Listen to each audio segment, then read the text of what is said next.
स्वर्ग में खुलेगा। अब मैं आपसे कुछ पूछता हूं, आप मुझे बताइए। सब लोग देखिए, सब लोग देखिए, यहां पे देखिए प्लीज, स्क्रीन पे देखिए।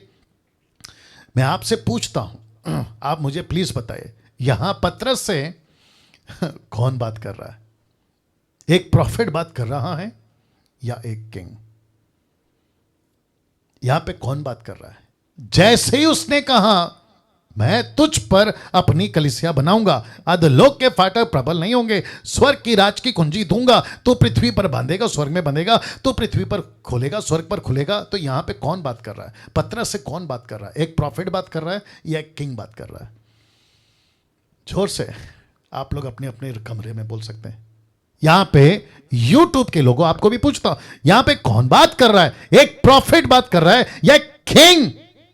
यहां पे कौन बात कर रहा है? आपको पता है यहां पे किंग, एक राजा पतरस से बात कर रहा है, और एक राजा किंग पतरस को क्या दे रहा है? लिखा है वो दे रहा है, आप लोग तैयार हैं? वो दे रहा है अपना गवर्नमेंट, अपनी सरकार। किसको दे रहा है? पतरस को दे रहा है। क्यों? क्योंकि यीशु राजा है, तो यीशु का एक सरकार होना चाहिए। यीशु राजा है तो उसका एक राज्य होना चाहिए। याद आ गया ना पौलुस ने क्या कहा? वो सनातन राजा है और उसका एक, जोर से, उसका एक राज्य है। तो इसका राज्य का नाम क्या है? चर्च। उसका राज्य को कौन चलाएगा? उसकी कैबिनेट। जैसे आपको एग्जांपल देने के लिए, पृथ्वी पे टुडेस अर्थली गवर्नमेंट कॉन्सेप्ट, यहां का कॉन्सेप्ट क्या है मैं आपको बताता हूं। यहां का कॉन्सेप्ट है प्रजातंत्र, डेमोक्रेसी, प्रजातंत्र। प्रजातंत्र पे क्या होता है मैं बताता हूं। पब्लिक चुनती है नेता को, बाप रे, वापस आता हूं। पब्लिक चुनती है नेता को, पब्लिक चुनती है राजा को, पब्लिक चुनती है और उसको बिठाती है सरकार पर। फिर पब्लिक जिसको चुनती है वो बनाता है अपना कैबिनेट, और कैबिनेट तैयार करती है अपने लीडर्स। यस और नो? लेकिन हेवनली गवर्नमेंट कॉन्सेप्ट, अब आप इसको देख लीजिएगा। हेवनली गवर्नमेंट, जो ऊपर की सरकार है, वहां का गवर्नमेंट अलग है। तो वहां का गवर्नमेंट क्या है मैं रख देता हूं आपको। वहां का गवर्नमेंट और वहां का किंग को पब्लिक नहीं चुनती, बल्कि राजा पब्लिक को चुनता है। Okay okay okay okay okay रख देता हूं। वापस कहता हूं कि स्वर्ग में पब्लिक नहीं चुनती, बल्कि राजा चुनता है पब्लिक को, और राजा कहता है कि मेरे गवर्नमेंट में, मेरी सरकार में, मेरी चर्च में तुम्हारा नहीं चलेगा, मेरा चलेगा। यहां चलता है प्रजातंत्र, डेमोक्रेसी। यहां चलता है प्रजातंत्र, डेमोक्रेसी। अगर पब्लिक को पसंद नहीं आया तो सरकार बदल सकती है एक रात में, एक रात में।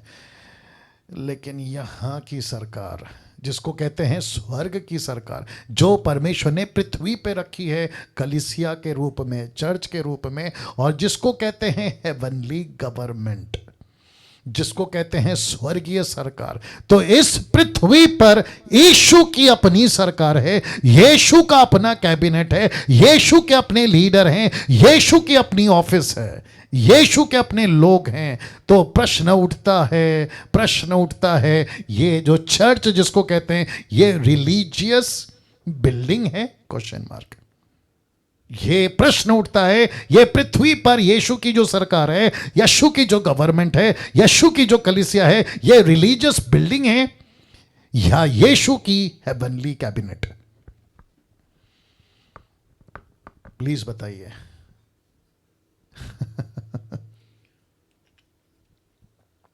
ये क्या है? आप लोग ताली बजा रहे हैं, मैं अप्रिशिएट करता हूं। मैं यूट्यूब वालों को भी पूछता हूं, ये क्या है? यीशु की हेवनली कैबिनेट या फिर पृथ्वी की रिलीजियस बिल्डिंग? आपको रखता हूं, मैं आपको बता देता हूं। लेकिन आज 90% से भी ज्यादा एक्लेसिया यानी कि चर्च, एक्लेसिया क्या बनती जा रही है? Religious building, religious building, religious building. और वापस कहता हूं, रख रहा हूं, वापस कहता हूं, प्रश्न उठता है, रिलीजियस बिल्डिंग है या यीशु की हेवनली कैबिनेट? यीशु ने इस पृथ्वी पे अपनी सरकार क्या देकर बनाई? अपना लहू क्या देकर बनाया, अपनी जान क्या देकर बनाई 3.5 साल की सेविका है। क्या चेलों को तैयार किया, परमेश्वर का राज्य, परमेश्वर का राज्य, परमेश्वर का राज्य। मैं राजा हूं तो मेरी प्रजा हो, मैं राजा हूं, ये मेरी सरकार है, मैं राजा हूं, ये मेरा कैबिनेट है। मैंने तुमको स्वर्ग की बातें बताई है, मैंने तुमको बताया है कि क्या करना है। और पृथ्वी पर चलता फिरता यीशु राजा बनकर आया और अपने चेलों को तैयार किया और उसने दी अपनी गवर्नमेंट। इसलिए यशाया कहता है कि उसकी सरकार, उसकी प्रभुता, उसका गवर्नमेंट, उसके